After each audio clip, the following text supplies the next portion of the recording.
వివాహంలో ప్రాముఖ్యమైనది, ఘనమైనది ప్రేమ అండి.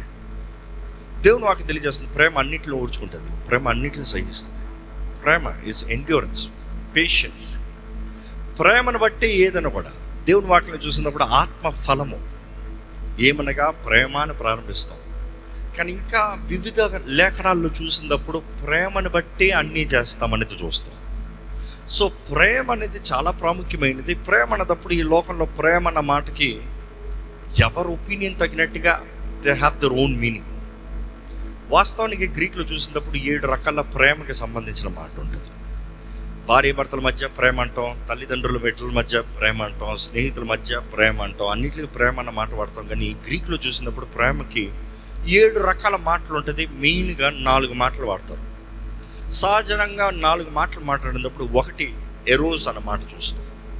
ఎరోజ్ అన్న ఇంగ్లీష్ వర్డ్ చూస్తే ఎరోటిక్ అన్న వర్డ్ వస్తుంది. ఇట్ ఈస్ లస్ట్ఫుల్, ఇచ్చ సంబంధమైన ప్రేమ. రెండో రకమైన ప్రేమ ఫిలియోస్ చూస్తాం, స్నేహితుల మధ్య ఉన్న ప్రేమ. బెస్ట్ ఫ్రెండ్స్ అనేటప్పుడు స్నేహితుల మధ్య ఉన్న ప్రేమ. మూడో రకమైన ప్రేమను చూసినప్పుడు స్టోర్గే అని చూస్తాము. స్టోర్గే చూసినప్పుడు ఏంటంటే కుటుంబం మధ్య ఉన్న ప్రేమ, తల్లిదండ్రుల బిడ్డల మధ్య ఉన్న ప్రేమ, అన్న తమ్ముల మధ్య, అక్క చెల్లెల మధ్య ఉన్న ప్రేమ. నాలుగో రకమైన ప్రేమ చూసినప్పుడు ఎంతో ఘనమైన ప్రేమ, ఇది అగాపే ప్రేమ అంటాం. అగాపే ప్రేమ అంటానికి కారణం ఏంటంటే ఇంక దేవుని ప్రేమ అని చెప్తానికి మించి వేరే ప్రేమతో కంపేర్ చేస్తానికి లేదు. అందుకని దేవుని ప్రేమ అనే పిలుస్తాం. ప్రతి ప్రేమకి హద్దు ఉంటుంది, ప్రతి ప్రేమకి లిమిట్ ఉంటుంది. నువ్వు ఇది చేస్తే నేను ఇది చేస్తా, నువ్వు ఈ రీతిగా ఉంటే నేను ఈ రీతిగా ఉంటా. ఇది దాటేవనుకో నేను ఉండను, ఇది దాటేవనుకో నేను చెయ్యి. కానీ అగాపే ప్రేమ అనేటప్పుడు దేవుని వాక్యంలో చూసినప్పుడు హద్దు లేని ప్రేమ. నువ్వు చేసావు కాబట్టి నేను చేస్తాం కాదు, నేను ఏమై ఉన్నానో దాన్ని బట్టి ప్రేమిస్తాను. దేవుని ప్రేమను మనకు గుర్తెరిగినప్పుడు మనం చూస్తే మనం ఇంకును పాపులమై ఉండగానే క్రీస్తు మన కొరకు మరణించాడు. మనం ఇంకును ఆయనకి విరోధంగా ఉన్నప్పుడే ఆయన మనల్ని ప్రేమించాడు. సో దేవుని వాక్య నియమం ప్రకారం చూసినప్పుడు భార్య భర్తల మధ్య ఉండవలసింది, నిజంగా దేవుని బిడ్డల్లో ఉండవలసింది, ఆత్మ ఫలంలో కూడా ఫలించేసేది మొదటి భాగం చెప్తే ప్రేమ అంటాం. అగాపే ప్రేమతో నింపబడితే మాత్రమే కుటుంబం ఫలిస్తుంది. తను అలా మాట్లాడింది కాబట్టి నేను ఇలా ఉంటాను, తను అలా చేసింది కాబట్టి నేను ఇలా చేస్తాను. నీ భార్య దాన్ని బట్టి ప్రేమించాల్సింది. క్రీస్తు సంఘం, this is the best example. క్రీస్తు సంఘం అనేటప్పుడు క్రీస్తు సంఘాన్ని ఎలాగ ప్రేమించాడో భర్త భార్యను అలాగ ప్రేమించాలి, భార్య కూడా అదే రీతిగా ప్రేమించాలి. క్రీస్తుని ప్రేమిస్తున్నావు అనే దాన్ని రుజువు నువ్వు భర్తను ప్రేమిస్తున్నావు. చాలామంది అంటారు మా కుటుంబంలో దేవుడు మొదట, రెండోది భర్త భార్య అంటాం. వాక్య నియమం ప్రకారం చూస్తే కుటుంబం మొదట. ఇంకో మాటలు చెప్పాలంటే నువ్వు దేవుని ప్రేమిస్తున్నావు అన్న రుజువు నీ భర్తను ప్రేమిస్తావు, నువ్వు దేవుని ప్రేమిస్తున్నావు అన్న రుజువు నీ భార్యని ప్రేమిస్తావు. ఎవరు దేవుని ప్రేమిస్తున్నావు అని చెప్పి పొరుగుని ప్రేమించకపోతే ఇంపాసిబుల్. 1 యోహాను 4 చూస్తాం, కనబడే వ్యక్తిని చూసి ప్రేమించలేని వాడు కనబడిన దేవుని ఎక్కడ ప్రేమిస్తాడు? So the evidence is always that ఒకరి మధ్య ఒకరి ప్రేమ దేవుని ప్రేమ. దేవుడు ఎలా ప్రేమిస్తున్నాడో అలా ప్రేమించాలి. సో మీ జీవితంలో ఈ రోజు నుండి నేర్చుకోవాలి. కొద్దిసేపులో జతపరచబడుతున్నారు, మీరు నేర్చుకోవాల్సింది మీరిద్దరు ఒకరినొకరు ప్రేమించుకోవాలి. దేన్ని బట్టి?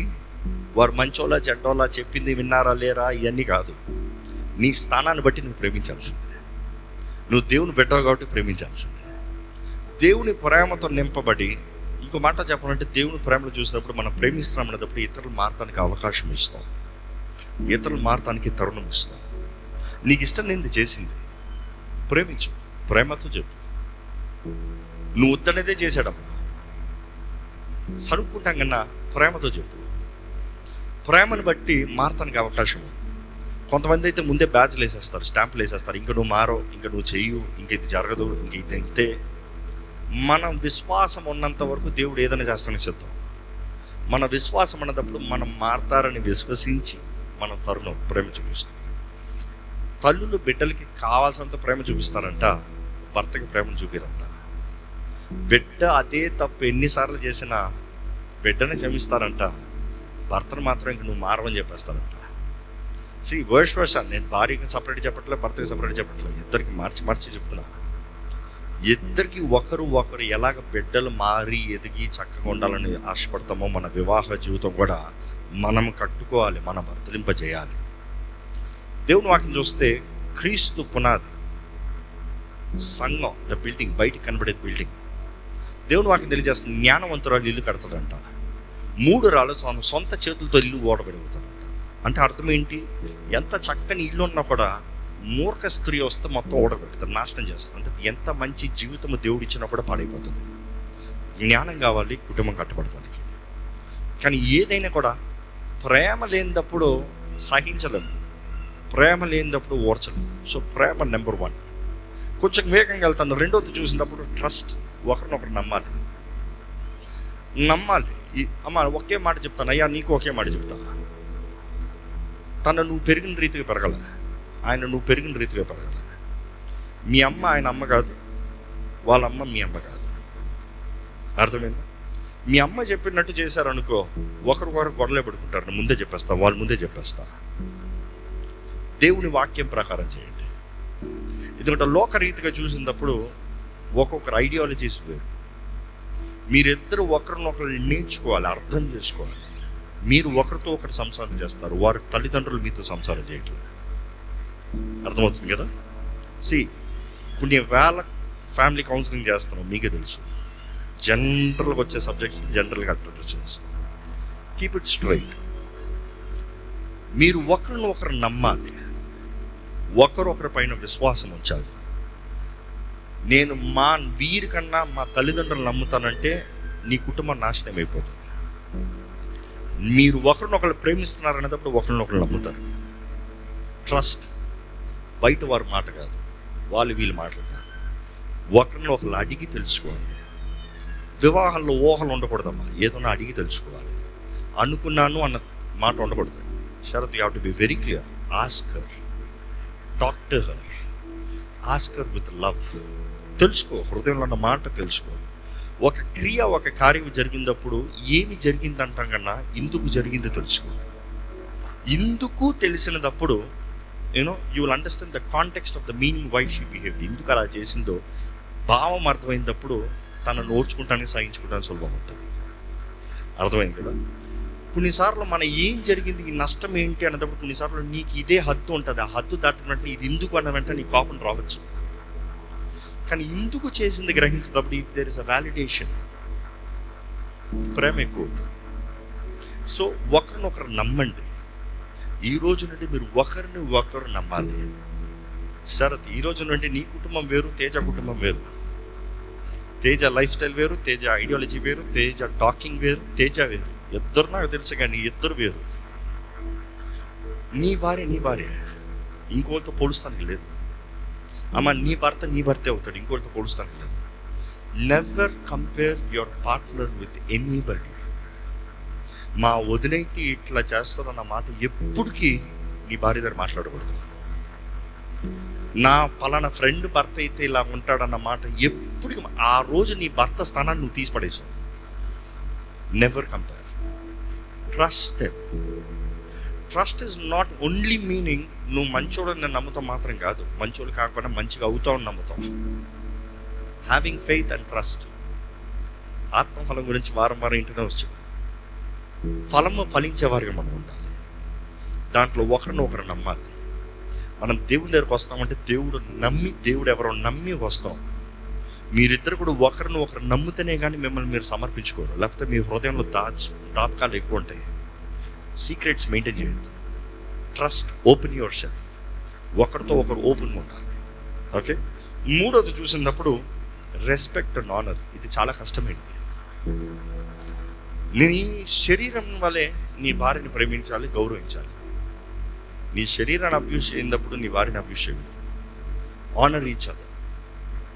Honour. Bible says honour each other. But is the same kind of an honour? No. లోకం బైబిల్ ఇక్కడ చాలా తేడా పడుతుంది. చాలామంది వాక్యం ఎందుకు, బైబిల్ ఎందుకు ఇలాగ ఉంది, మేమిద్దరం సమానమే కదా. ఆత్మలు ఇద్దరు సమానమే. దేవుడు ఈ భూమిలో పెట్టినంత వరకు నియమం ఉంది. ఆ నియమం ఎవరు దాటలేదు. అధికారము దేవుడు పెట్టినప్పుడు ఆ అధికారాన్ని ఎవరు దాటలేదు. భర్త శిరస్సు. When you honor him as the head. It is not because he is wise or fool. No. The position. CM తెలివైనోడని లేకపోతే తెలుగు లేనోడని నేను గౌరవించడం కాదు. సీఎం పోస్ట్ మట్టి గౌరవిస్తాను. దేవుడు కూడా భర్తగా ఆ స్థానం పెట్టాడు. బైబిల్లో కొన్ని వాక్యాలు చెప్పాలంటే చాలా చెప్పచ్చు, కానీ ఎఫీసీయులకు రాసిన పత్రిక 5వ అధ్యాయం ఇప్పటికే మీరు చదివినట్లు ఉన్నారు, కానీ వేగంగా కొన్ని మాటలు చెప్పాలని ఆశపడుతున్నాను. ఎఫీసీయులకు రాసిన పత్రికలో చూసినప్పుడు 5వ అధ్యాయము 33వ వచనం, అది మాత్రం చదువుదామండి. మెట్టుకు మీలో ప్రతి పురుషుడును తనను వలె తన భార్యను ప్రేమింపవలను. ప్రతి పురుషుడు తన వలె తన భార్యని ప్రేమించాలి. భార్య అయితే తన భర్త యందు భయము కలిగి ఉండినట్టు చూచుకొనవలెను. ఆ మాట ఏంటమ్మా? నువ్వు చెప్పమ్మా, ఏంటన్నమాట? భయం. ఏంటా మాట భయం? భయం అంటే భీతి కాదు. దేవుడు అంటే మనకు భయం ఉంటుంది, అంటే భీతి కాదు. దేవుడు చంపేస్తారా అనే భయం కాదు. తండ్రి అంటే భయం ఉంటుంది, భీతి కాదు. తెలుగులో ఈ మాట కొంచెం క్లారిటీ కావాలి. ఆ మాట ఇంగ్లీష్లో చూసినప్పుడు you see the word respect. ఎక్కడ భర్తలో భార్యకి భయపడాలని మాట్లాడలేదు. వాస్తవం లోపల చూస్తే జరిగేది అదే. But then Bible says wives have respect, which means honor with reverence. గౌరవపూర్వకంగా దేవుడిచ్చిన స్థానం. ఇంకో మాటలు చెప్పాలంటే నువ్వు దేవునికి భయపడుతున్నావు అంటే నీ భర్త భయపడతావు. కానీ భర్త చంపేస్తాడు, ఏదో చెడ్డోడు, ఏదో విల్లను, ఇది కాదు. తండ్రి అంటే గౌరవిస్తున్నావు కదా, అదే గౌరవం. So that is the respect. ఎందుకంటే ఈ రోజు నుంచి నీ తండ్రి అవుతావు, నీ తండ్రి స్థానాన్ని తీసుకుంటావు, మీరిద్దరు ఏక శరీరం అవుతుంది. సో ఆ అండర్స్టాండింగ్ రావాలి. భార్య గురించి చెప్పినప్పుడు బైబిల్లో రాయబడింది, భార్య బలహీనమైన ఘటమని ఎరిగి. ఎక్కడ ఆ మాట కూడా చెప్తాను. పేతురు రాసిన మొదటి పత్రిక 3వ అధ్యాయం 7వ వచనం చూస్తే, 3వ అధ్యాయం 7వ వచనం చూస్తే, భార్య బలహీనమైన ఘటమని ఎరిగి, ఇంగ్లీష్లో ఉంది, know that she is the weaker vessel and honour her. గౌరవించాలి. బలహీనమైన ఘటమని ఎరిగి గౌరవించాలంటే ఆ మాటకు అర్థం ఏంటి అంటే, బలహీనం అంటే ఏదో బలంలో వీక్, ఈ మీనింగ్ కాదు. She is fragile. That is another translation Greek మనం చూసాం. What is the word fragile? Steel టంబ్లర్లో తాగేది వేరు, గాజు టంబ్లర్లో తాగేది. గాజు గ్లాస్లో తాగినప్పుడు ఇష్టం వచ్చినా భయం, బలంగా కొట్టాం. స్టీల్ టంబ్లర్లో తాగి ఆడ పడినా కింద పడినా ఏమవుతుంది. కానీ గాజు అదే అనుకుంటుంది. స్వారోస్కి కృష్ణ గ్లాస్ ఇచ్చాను, ₹1,00,000 గ్లాస్ ఇచ్చాను, ఎట్లా పెట్టుకుంటా దాన్ని? సో ఆ కేర్, సెన్సిటివిటీ ఉంది చూడు. అరే ఇది పగిలిపోతుంది జాగ్రత్త, ఇది ఫ్రెజైల్ జాగ్రత్త, ఇది విలువైన జాగ్రత్త. వీటన్నిటిని నాకు మించింది భార్య. ఎవరికైతే భార్య దొరుకుతుందో they have found favour from God. దేవుని దయను పొందుకున్నారంట, మేలు దొరికిందంట. మేలు కాదు, మేలు. Do you understand? You have received a blessing, a favour. So భార్య బలహీనమైన ఘట్టమని ఎరిగి గౌరవించాలంట. Handle with care, respect her. But at the same time honour your husband. నీకు ఒక్క మాట చెప్తానమ్మా, 99.9% of your family problems will be solve. Because నా చాలా కౌన్సిలింగ్లో చూసేది ఒక్కటే ఆన్సర్. నీ భర్తతో నువ్వేమైనా మాట్లాడచ్చు, ఏమైనా చెప్పుకోవచ్చు, నీ బాధలు అన్నీ చెప్పొచ్చు, ఆయనని బాధపరిచేటట్టు అన్నీ చెప్పొచ్చు, ఆయన్ని తిట్టాలన్నా తిట్టుకో, కానీ ఆనర్ విత్ రెస్పెక్ట్. రెస్పెక్ట్ లేకుండా మాత్రం మాట్లాడు. Respect if you truly have it inside, show it out side. ఎందుకంటే మామూలుగా అంటారు, భార్య గీతకేస్తే భర్త దాటాడంట. కానీ అక్కడ గౌరవం లేకపోతే నువ్వు ఎన్ని గోడలు కట్టు దూకిపోతాడంట. So with honour you convey anything, he will obey, he will listen to you. But if you disrespect him, it's always. Survey చెప్తారు, చాలా యూనివర్సిటీస్లో చాలా స్టడీస్ చేసి మొత్తం ప్రయారిటీ 3 యూనివర్సిటీస్ ఇన్ ద వరల్డ్లో తీసినప్పుడు, middle sex university, Berkeley and other కాలేజ్లో తీసినప్పుడు, the common thing, ఒక పురుషుడికి నెంబర్ 1 కావాల్సింది ఏంటి? స్టడీ చూసినప్పుడు చాలా మంది పీపుల్ అనుకుంటారు, they think it's a men need sex. No, not sex, honour. Sex is number 2, first is honour, గౌరవం. ఒక స్త్రీకి మొదట కావాల్సింది ఏంటి? Affection, not honour, affection. Sex is number 13 for women, but the first for women is affection, for the first for men is honour. నువ్వు ఆయనకి honour ఇచ్చిన రోజున దేవుడు ఆయన నిర్ణయించిన స్థానంలో నువ్వు పెడతావు. దేవుడు ఆయన నిర్ణయించిన స్థానంలో నువ్వు పెడతావు. దేవుడు ఏమైతే ఆయన ద్వారా ఉద్దేశించాడో నీ జీవితంలో జరుగుతుంది. ఆనర్ ఇవ్వకపోతే you are cancelling what God has planned. So be very careful. Next I would like to say the fourth one, ఇంకా రెండే ఉంటాయి. నాలుగోది ముఖ్యంగా చెప్పాలంటే ఒకరి మధ్య ఒకటి కావాల్సింది అండర్స్టాండింగ్. అండర్స్టాండింగ్ అంటే ఏంటి? ఒకరి గురించి ఒకటి తెలుసుకోవాలి. You can't understand anything that you don't know. This Bible talks 3 things very important. వాక్యం ప్రకారం చూసినప్పుడు ఏదైనా కట్టబడాలంటే తెలివి కావాలి, జ్ఞానం కావాలి. జ్ఞానం ద్వారా కట్టబడుతుంది. రెండోది, తెలివి ఏం చేస్తుందంటే దాన్ని స్థిరపరుస్తుంది. Proverbs you read, through wisdom it is built, through knowledge it is established, but through understanding ప్రతి గది రమ్యమైన వాటితో నింపబడుతుందంట. సో వివాహం అవుతాం, దేవుడి జ్ఞానం కావాలి కట్టబడటానికి. బట్ దెన్ నాలెడ్జ్ అనేది వివాహాన్ని స్థిరపరుస్తుంది. Knowledge is basically understanding each other. వీళ్ళకి ఇష్టం ఏంటి, వాళ్ళకి ఇష్టం ఏంటి, వీళ్ళు ఎలాగ వెళ్ళాలి, వాళ్ళని ఎలా చూసుకోవాలి, ఇది. కానీ అండర్స్టాండింగ్ అనే వర్డ్కి వచ్చినప్పుడు గ్రీక్లో ఆ మాటకు అర్థం ఏంటంటే వాళ్ళు ఇలాగ కాబట్టి నేను ఇలా ఉండాలి, వాళ్ళు ఏంటి అని తెలుసుకోవటం ఒకటి, వాళ్ళు అలా కాబట్టి నేను ఇలా ఉండాలి, దట్ ఈస్ యాక్చువల్ అండర్స్టాండింగ్. దాన్ని బట్టి కుటుంబంలో ఆనందం ఉంటుంది. ఇది సింపుల్గా ఒక మాటలో ఎక్స్ప్లెయిన్ చేసి చెప్పాలంటే ఎప్పుడు ఏది మాట్లాడాలో తెలుస్తూ మాత్రం కాదు, ఎలా మాట్లాడాలో తెలుసుకుంటాం. అనేక సార్లు కరెక్టే మాట్లాడుతాం, కానీ చెప్పే టోన్ తప్పు ఉంటుంది. అర్థమైంది కదా? నాకు తెలుసు నువ్వు షార్ట్ టెంపర్, కానీ ఈ రోజు నుండి కంట్రోల్ అవ్వాల్సిందే. ఎందుకంటే నువ్వు తనని గౌరవించిన రోజు తన బలహీనమైన ఘట్టమని you would think, control your emotions. Both ఇద్దరు కంట్రోల్ యువర్ ఎమోషన్స్. దీన్ని ఎలాగ చెప్తే అర్థమవుతుంది. ఈ రోజు నుండి మీరు ఒకరినొకరు తెలుసుకోవాలి. దాన్ని బట్టి you need to have understanding to deal each right. ఈరోజు మీ తల్లిదండ్రులు చూసినప్పుడు యూ మైట్ థింక్ మా మమ్మీ మా డాడీని సూపర్ హ్యాండిల్ చేస్తారు, మా డాడీ మా మమ్మీని సూపర్ చేస్తారు, దే లివ్డ్ లాంగ్. ఈరోజు వివాహాలు చూసినప్పుడు 1.5 years సర్వైవ్ అవుతాం, గ్రేట్ అంట. 1.5 year వివాహాలు సర్వైవ్ అవుతాం ఈ ప్రస్తుత దినాల్లో గ్రేట్. మొదటి 3 నెలలు సర్వైవ్ అవుతాం, పెద్ద గండం దాడుతాం. ఎందుకంటే మొదటి 3 నెలల్లో ఇరువురు వైపు ఉన్న వాళ్ళందరూ తలకాయలు పెడతారంట, అందరు చేతులు పెడతారంట, అందరు ఒపీనియన్స్ వస్తాయంట. ఒకరినొకరు అర్థం చేసుకుంటాను ముందే. ఇంకో మాటలు చెప్పాలంటే షరతు నీకు అర్థం అవ్వచ్చు.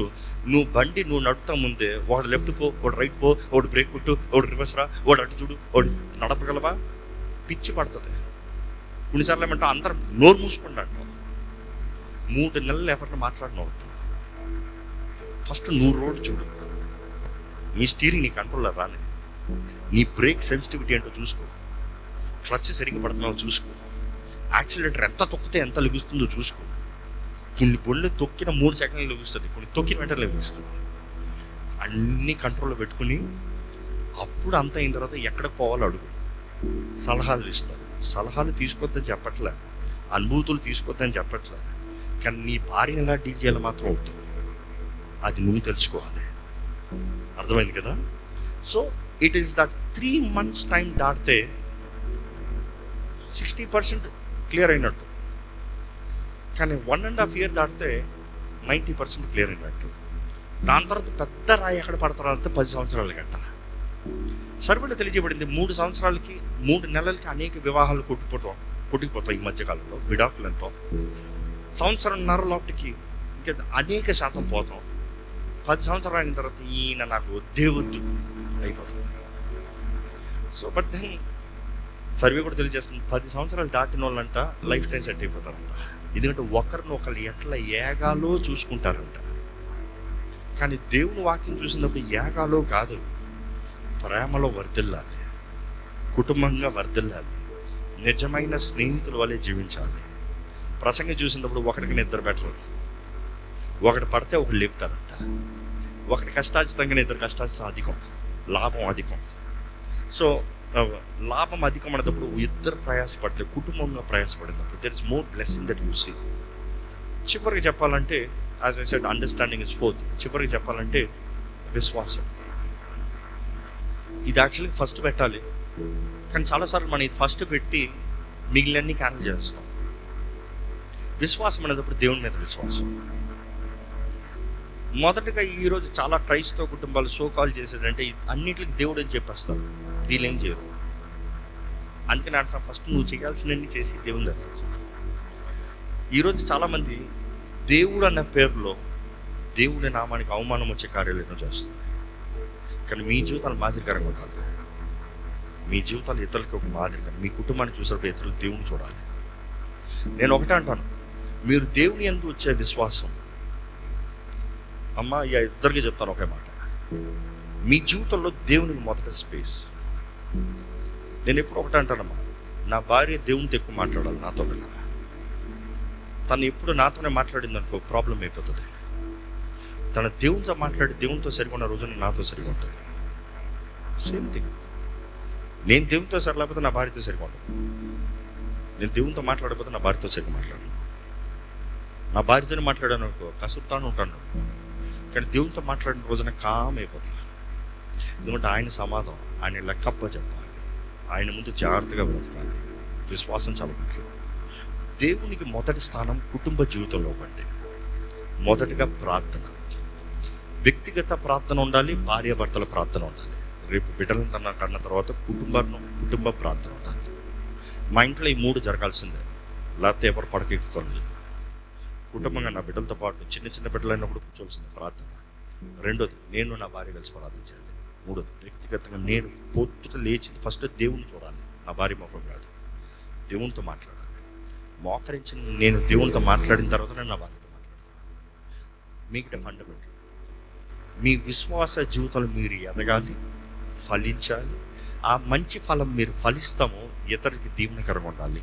దాన్ని బట్టి కుటుంబం ఘనంగా ఉండాలి. వాక్యంలో చెప్పాలంటే ఎన్నో చెప్పచ్చు, కానీ ప్రాక్టికల్గా వాక్యంలో ఉన్న సారం 5 విషయాలు చెప్పాను. కానీ ఈ 5 విషయాలు గమనించిన మీ కుటుంబ జీవితం కట్టుకుంటారు. జాగ్రత్తగా బతుకుతారు. దేవుని మీద మాత్రం ఎప్పుడు అలగకండి. ఎందుకంటే మనం ఈరోజు ఏమై ఉన్నాం కేవలం ఆయన కృపను బట్టి. మనకి ఏదైనా చేయగలిగిన వాడంతా దేవుడితో ప్రార్థన చేస్తానికి టైం లేదన్నవాడు జీవితంలో ఇంకేది చేయలేడు. దేవునికి టైం లేదన్నవాడు దేనికి టైం లేదు. దేవుడు కాకుండా మనం ఏం చేసినప్పుడు వర్ధలు. విశ్వాసంలో దేవుడు మొదట. దేవుణ్ణి గౌరవిస్తున్నావు, దేవుని ప్రేమిస్తున్నావు అన్న రుజువు నీ భార్యని, నీ భర్తని ప్రేమిస్తావు, గౌరవిస్తావు. దాన్ని బట్టి మీరు ఫలించాలి. ఓకే.